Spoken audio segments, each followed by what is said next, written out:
Que a graça do nosso Senhor Jesus Cristo seja na vida de todos. Hoje nós vamos estudar o capítulo 6, não ele todo, é um outro capítulo extenso, e alguns temas que daria assim para estudar muito, falar muito sobre eles, e eu vou procurar trazer uma síntese para nós aqui. Esse capítulo 6, no título da minha Bíblia, está Jesus alimenta uma multidão, ou Jesus, na outra Bíblia, a multiplicação dos pães. Eu estou aqui estudando com duas Bíblias, com versões um pouco diferentes. E aqui, a partir do verso 1, uma grande multidão começa a se formar atrás de Jesus por causa dos milagres que Jesus fazia. E aqui nessa situação, uma grande multidão se formou, cerca de 5.000 homens, eles só contavam os homens, é claro, tinha mulheres, tinha crianças, e se vê aqui numa situação difícil, era um lugar distante de onde moravam, distante da cidade, e surge ali uma grande necessidade. Quero frisar a palavra grande, porque eu quero falar sobre essa multidão, eu quero falar sobre a maneira como o milagre foi feito, eu quero falar sobre um jovem que aparece ali com 5 pães e 2 peixinhos. Então o que acontece é que Jesus logo vê uma situação. A tardinha vai chegando e Jesus se preocupa em alimentar aquela multidão, porque se eles fossem dispensados, como alguns discípulos disseram para ele, que dispensassem a multidão para que eles se virassem, né? Jesus, nós sabemos que não tem esse coração. Então Jesus se preocupa ali em alimentar a multidão e ele fala para um dos seus discípulos para providenciar pão. E ele vira para Jesus e fala para Jesus: Jesus, nem com 200 moedas de prata nós poderíamos comprar pão para dar um pouquinho para cada um. E Jesus já sabia o que ele ia fazer, diz a palavra do Senhor, estava só testando o discípulo. E de repente chega um outro discípulo e fala: Senhor, tem um jovem aqui que ele tem 5 pães e 2 peixinhos. Mas o que é isso, né? Para uma grande multidão. E Jesus, sabendo, ouvindo aquilo, ele dá uma ordem. Ele fala para os discípulos: organize essa multidão. Coloque organizado grupos de 100, grupos de 50, tem alguns dos evangelhos que especificam mais, mas Jesus traz aqui uma organização. A gente imagina que com mulheres e crianças deveria ter ali umas 10.000 pessoas. E houve essa preocupação de Jesus em trazer ordem, em organizar.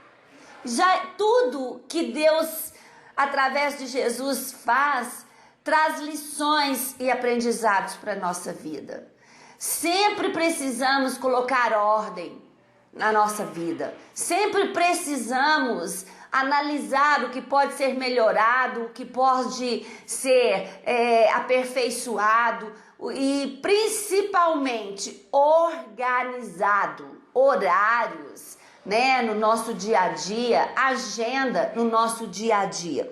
E Jesus manda trazer aqueles 5 pães e aqueles 2 peixinhos e ele toma uma atitude extraordinária. Ele levanta aquele alimento para o céu e ele dá graças. Graças. Ele não pede a Deus que faça um milagre e que multiplique aqueles pães e peixes. Ele dá graças. Só aqui nós já ganhamos o capítulo 6 de João. Porque a nossa vida não vai para frente. Nós não conseguiremos a multiplicação em todas as áreas da nossa vida se primeiro nós não formos gratos. Deus não tem razão nenhuma para nos abençoar com mais se antes eu não sou grato por aquilo que Ele já me deu.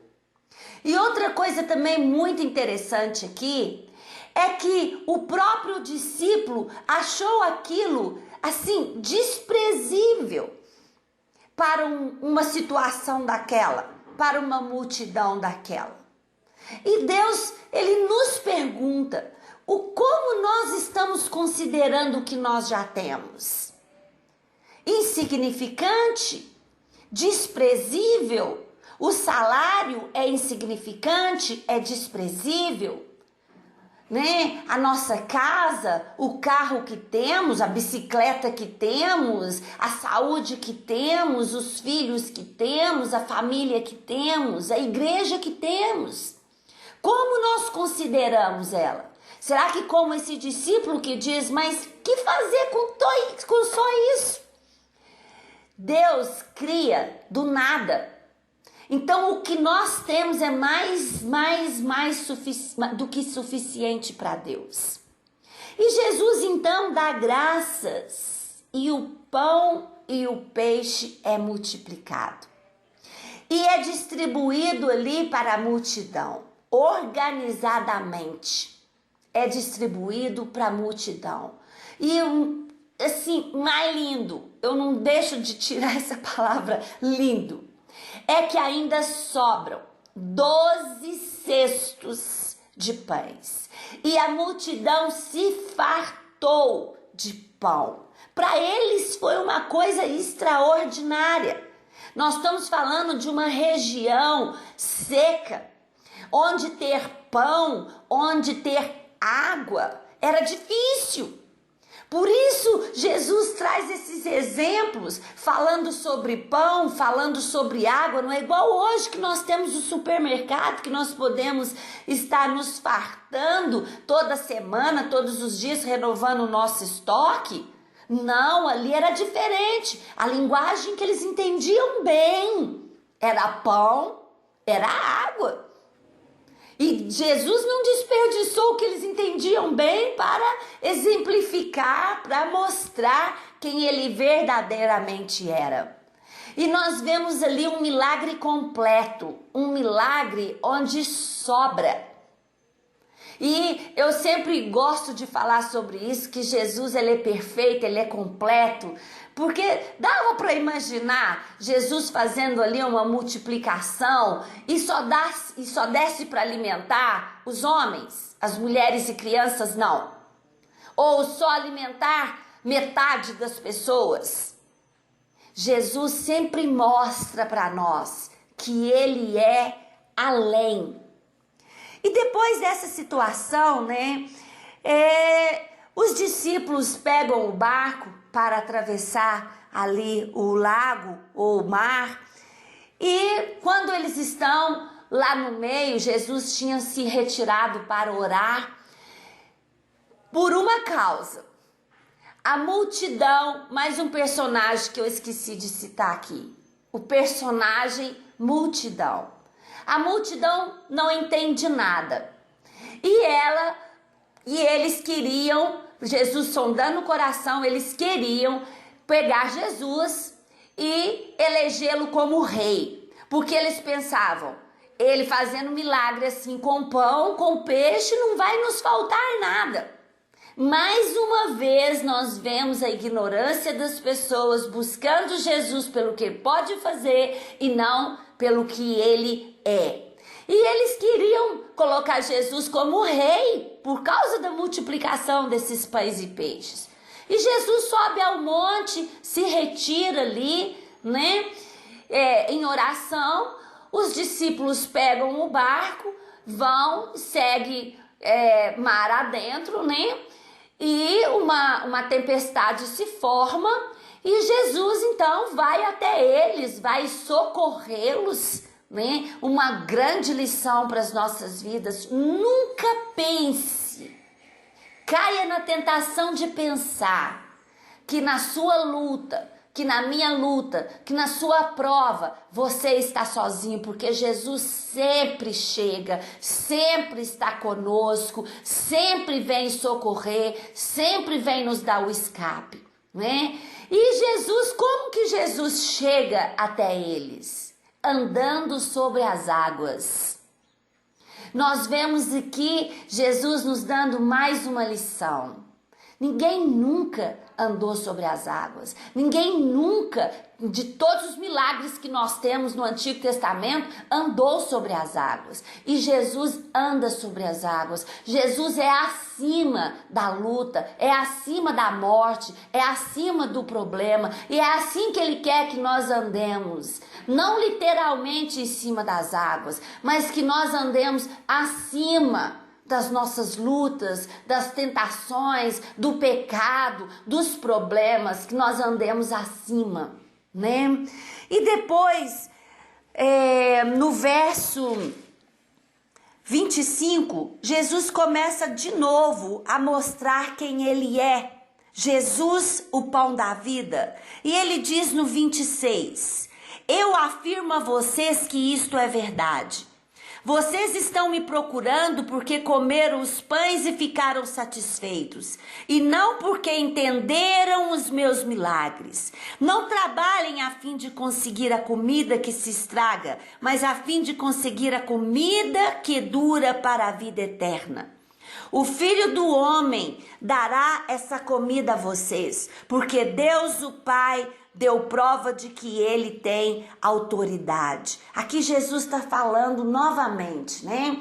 Para que dê valor ao que verdadeiramente Jesus veio fazer, ao que verdadeiramente Jesus pode fazer para a nossa vida, e não nos ater nas coisas materiais, nas nossas necessidades. Ele sabe que nós precisamos dela e nós devemos buscar nele. Mas o que está dizendo aqui é que a gente preste atenção que Jesus é o pão da vida.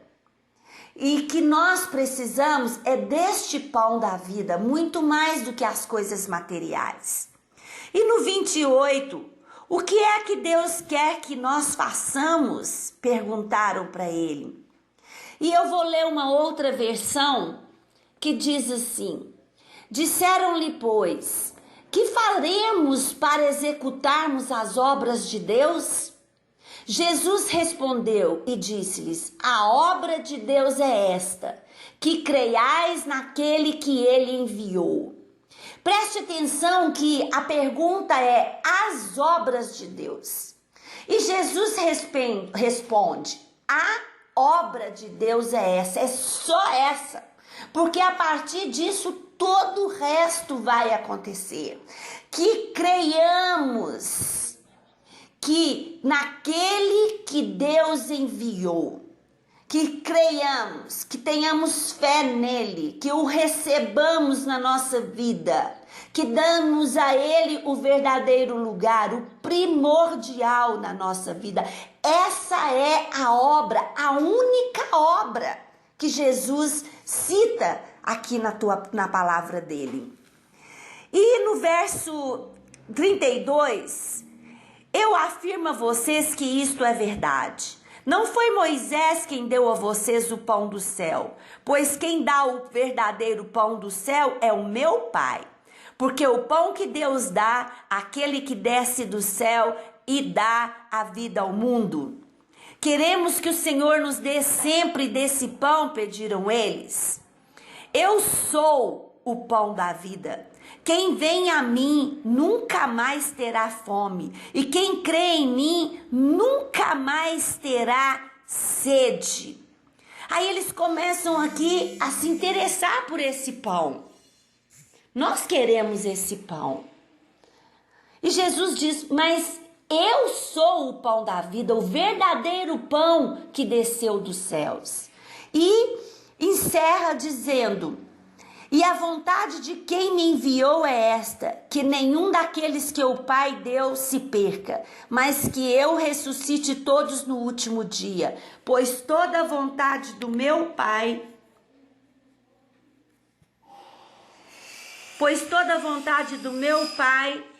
é que todos os que vêm ao Filho e creiam nele tenham a vida eterna, e no último dia eu o ressuscitarei. Essa é a vontade do Pai. Essa é a vontade de Deus, que todos sejam salvos, que todos aceitem Jesus e recebam essa salvação. Essa é a vontade de Deus. Mas infelizmente muitos estão voltando somente para aquilo que o Senhor Deus pode fazer para a vida deles, e não para quem é Jesus, o pão da vida, a água viva que ele se apresenta aqui, que ele é. Então fica essa palavra, todo esse ensinamento para nós meditarmos a respeito da multiplicação dos pães, a respeito de Jesus andar sobre as águas, a respeito de Jesus ser o pão da vida. Amém? Que Deus te abençoe em nome de Jesus. Que a graça do nosso Senhor Jesus Cristo seja na vida de todos.